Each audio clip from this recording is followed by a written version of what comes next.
My dad was in the World Trade Center on September 11th when the first plane hit. I was pregnant with my second child, and the phone rang at 6:30 in the morning. My mom was on the line. She said, "I want you to know that Dad survived." It was 6:30 in the morning. I didn't know what she was talking about, and I told her so. She said that she would wait on the line until I turned on the TV. I watched the horrible scene of the buildings collapsing, and my brain tried to make sense of that moment, but it was difficult to fully absorb. It turned out that he was in the escalators on the way to the bank of elevators that he took every day to work. And then all of a sudden, he heard people screaming and running, and he ran with everyone else outside as he watched people jump to their deaths. I hung up the phone and cried. That moment of 9/11, for me, crystallized that the world is not safe. And I imagine each of you have your own stories of when you realized that the world is not safe. And they're etched into your soul. We're afraid that fear will break us, but it won't. We're afraid that we'll be stuck in a constant place of anxiety, but we don't need to be. We survived slavery in Egypt, the destruction of the temple in Jerusalem, the European pogroms, the Holocaust. We carried on through wars and abuse and death. We are a people whose fear does not destroy us. And yet I'm concerned. I'm concerned that this world is filled with people who operate from a place of fear. Our personal lives, which then blend into the community, as a result, we become hardened and closed off to the most vulnerable. On Rosh Hashanah, those of you who were in the minyan or who read my sermon online know that I spoke about anger. And anger and fear are intertwined with one another. One leads to the other. The anger that many Americans feel today in a new global economy is rooted in our fear of being left behind and not being able to provide for our families. And the anger that many of us feel in light of the rise of global terrorism makes us fear that we can't protect our families. Now, it's not true. It's not true that living with fear is something new. None of us, I can't, look a Holocaust survivor in the face and say that we have it worse. But what's unique about today is how we ingest and experience the fear around us. We're constantly bombarded with visuals and pop-ups on our iPhone that put us on perpetual alert. Only 15 years ago, we didn't have to take off our shoes at an airport or go through a full body scan. Only 40 years ago, I could ride my bicycle in front of my New York City apartment without my parents worrying, or go trick-or-treating by myself to a complete stranger's home. So what do we fear today? This is what's going through my mind and heart. I fear that my children, my husband, those who I love dear to me will get sick or hurt or die in an accident. I fear that my children will fall under the dangers of adolescence. I worry that no matter how much we exercise and eat right, our DNAs make us just ticking time bombs. I fear that as I grow old, I won't be able to read or write or teach or recognize the people I love so dearly. These are my personal worries. But I also fear for our nation and the world. I'm deeply concerned about who our next president will be and the angry nation he or she will inherit. I fear that there'll be a devastating national disaster, like an earthquake or a tsunami or an act of terror. I fear the daily news, just simply the daily news of violence. Just this past year or two, our world has suffered the carnage of the Syrian war, the Brussels massacre, the Paris attacks, the truck ramming into people on Bastille Day, the killing of black kids on our streets, the killing of cops on our streets, the mass murder at an Orlando gay nightclub, the San Bernardino shooting, the New York and New Jersey bombs, the Charlotte riots, and now the Palm Springs killing again of more cops. We live in a frightening world. Our fear is real, and often much closer than 6 degrees of separation. Which is why it doesn't help me, I don't know about you, but it doesn't help me when people say, oh, actually this world is a much safer place than it used to be. It's just that it feels different because we get media coverage 24/7. That doesn't work for me. Because the effectiveness of a terrorist act lies in its randomness. If any coffee shop or bus or airport or stadium is not safe and can be a target of a gunman, then no bus or coffee shop or airport or stadium is safe. And we could argue that we should avoid all of them. 80 times in the Torah, it reads, Al tira, don't be afraid. God says it to Abraham, to Isaac, to Jacob. God says it to every single prophet. Harold Kushner teaches that God commands us, Al tira, don't be afraid, not because there's nothing to fear, but precisely because the world can be such a frightening place. And God realizes that we can never fulfill our potential as human beings if we're paralyzed in fear. Fear can paralyze us. It can keep us from taking action to make the world a better place. So a personal story. This past June, my daughter, my older one, wanted to march in the LA Gay Pride Parade. The night before the LA Gay Pride Parade, I don't know if you remember, 49 people were shot the night before in Orlando.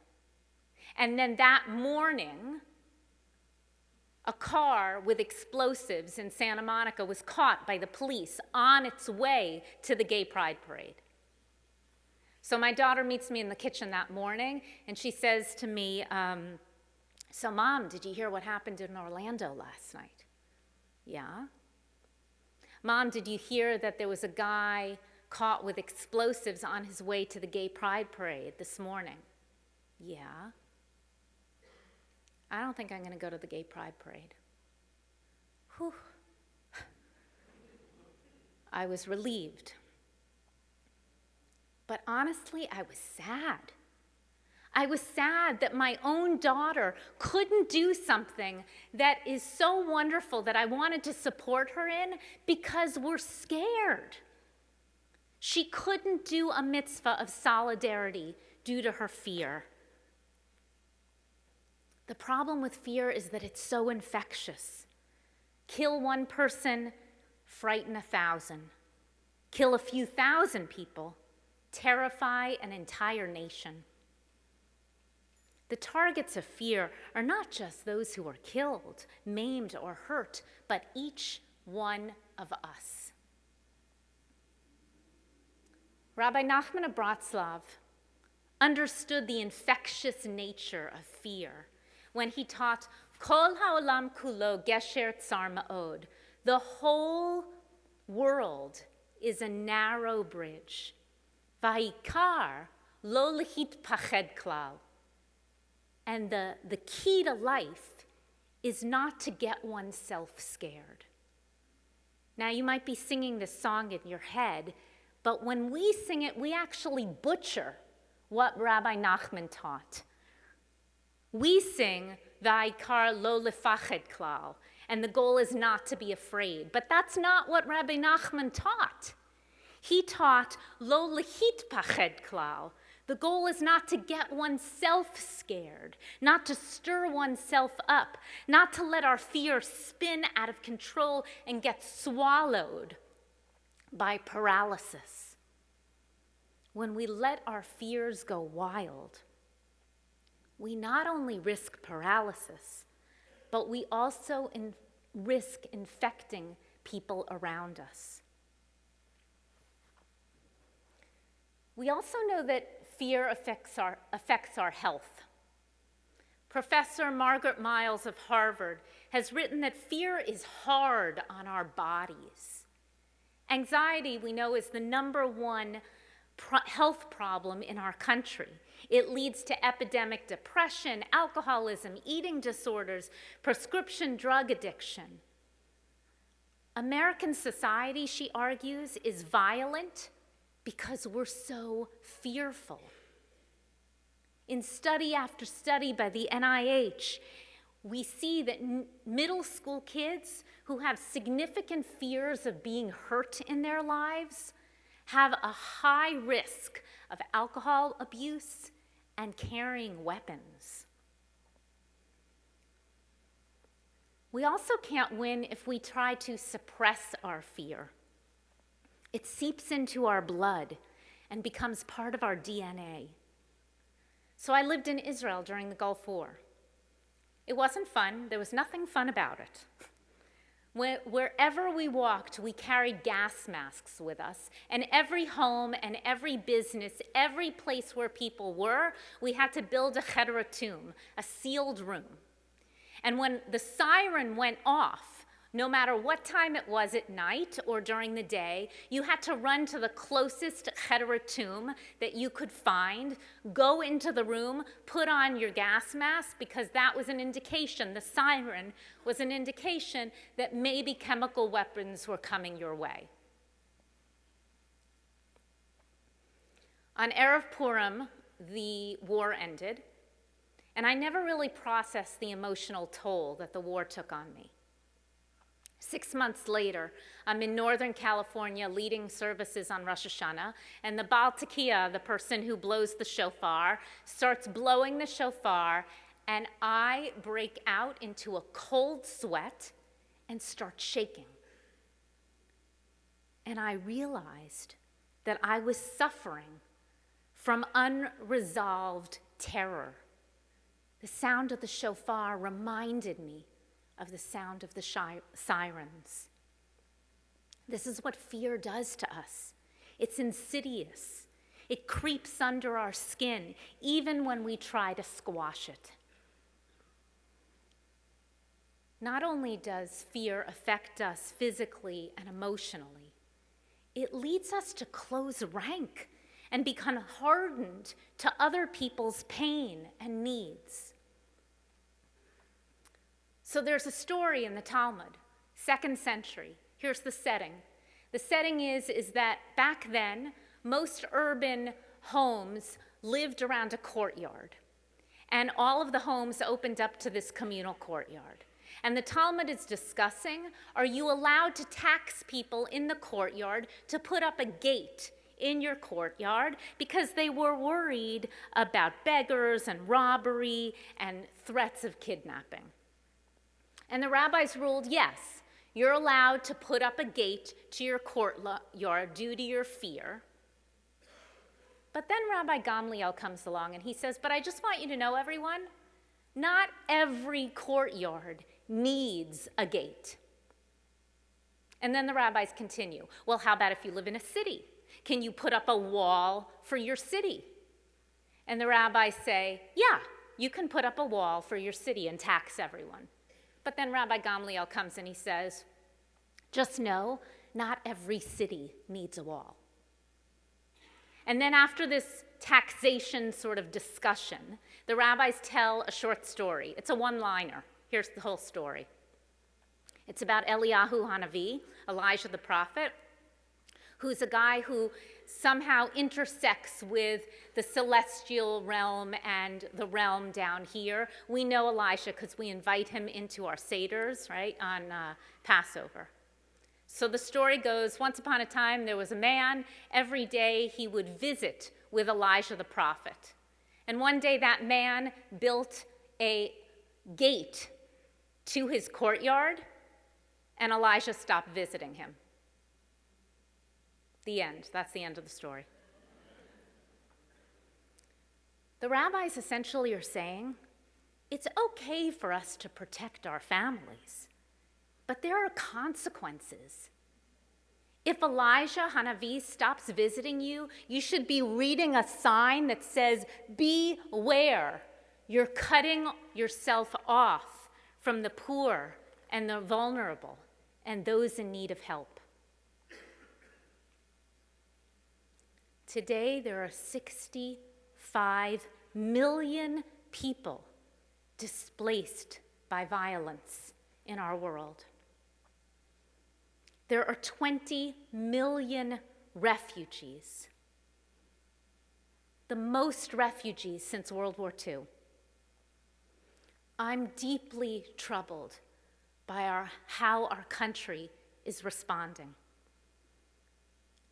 A recent Pew Research study of over 11,000 European and US citizens exposed that people fear.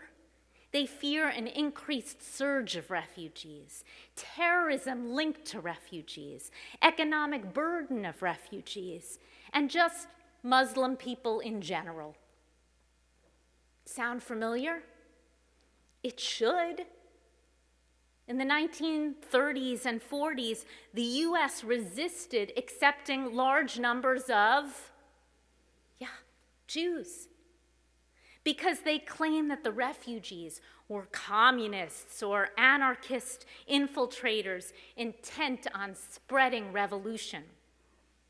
That refugees were part of a global capitalistic conspiracy to take control of the US from inside.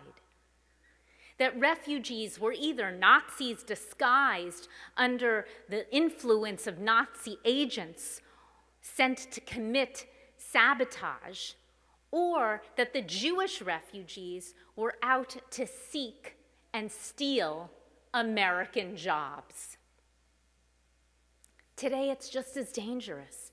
Just as dangerous when people argue from fear that Syrians are ISIS infiltrators, that migrants are Muslim invaders seeking a global caliphate, and that Syrian refugees are lying about escaping violence and are really focusing on abusing our American welfare system. History is repeating itself, folks. In the 1930s, it was the Jews. Today, it's the Muslims. Nicholas Kristof of the New York Times wrote, "Who is the Anne Frank of today?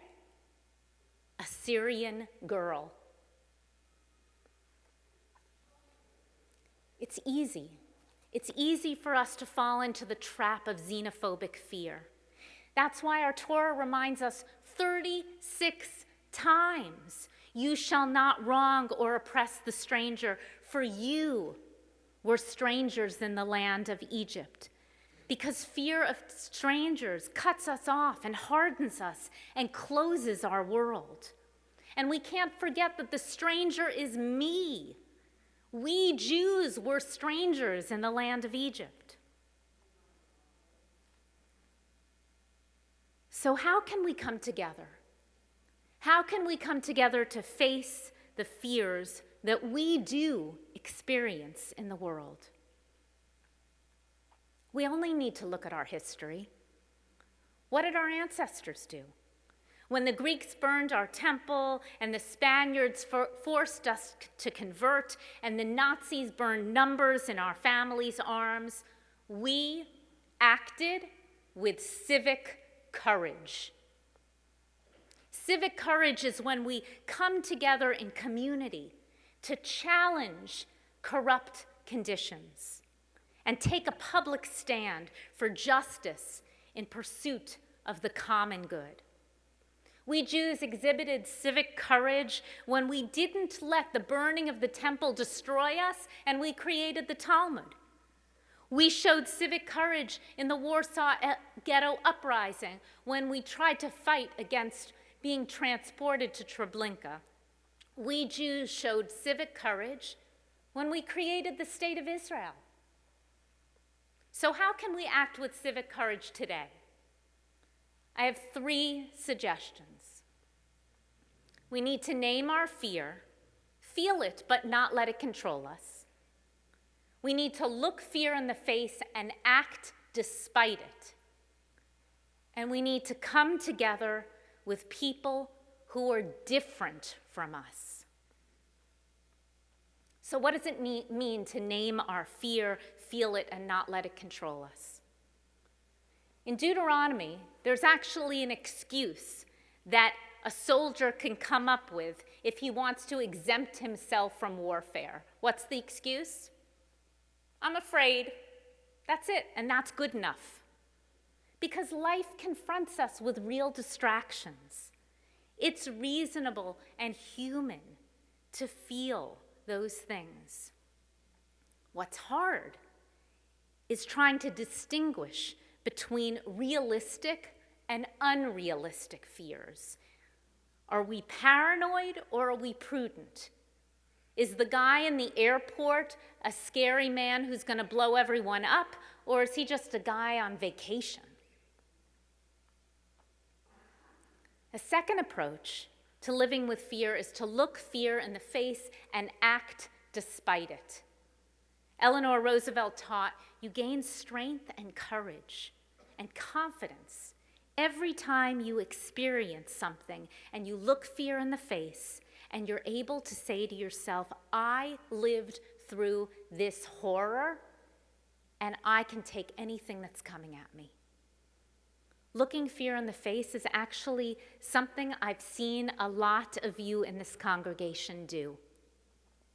Whether it's flying across the country to take care of a parent with dementia, rebuilding one's life after a divorce, accessing appropriate health care for mental illness, finding the right situation for your child with special needs. None of us want to do these things. But when we're faced with it, we rise to the occasion. Psalm 23 says, remember that famous line, yea, though I walk through the valley of the shadow of death, I fear no evil, for you are with me. Rabbi David Wolpe says, that's ridiculous. Of course we fear evil. Of course we fear.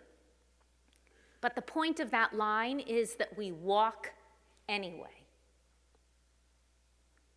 3 weeks ago, a colleague of mine was diagnosed with grade 3 breast cancer. Her hair started falling out because she was going through chemo treatments, and so she needed to go to the barber to shave her head. And her husband decided to go with her. They both shaved their head in solidarity. And later that afternoon, they posted a picture of themselves, 2 bald people kissing. During World War II, Portugal issued strict instructions to its diplomats to reject requests of visas just from Jews.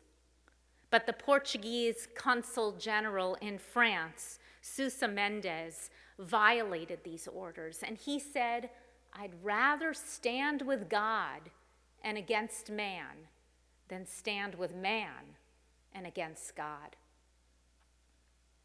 He issued 20,000 visas for Jews. His life was on the line. He had nothing to gain. But he, like my rabbinic colleague, stared fear in the face and acted anyway. A third approach to living with fear is to form community. Build bridges with people who are not like you. And this takes civic courage, something we've lost because our communities are so splintered and segregated and divided. See, in biblical times, we would go to the well. The well was the place of gathering. Isaac met Rebekah there. Abraham's servant prayed for a wife for his son Isaac there. It was a place of gathering for people no matter what your gender or your ethnic tribe or age. In Los Angeles, we've buried our well. We play in our own backyards. We take our own separate escalators up to the Staples Center and never brush shoulders with people who aren't like us. So before I invite you to join the rabbis and lay leaders of Temple Israel to take action, there's one more tool I think we need to face our fears. And it comes from a place we'd least expect it, our ancient idea of Yirat Hashem. Yirat Hashem is usually translated as fear of God.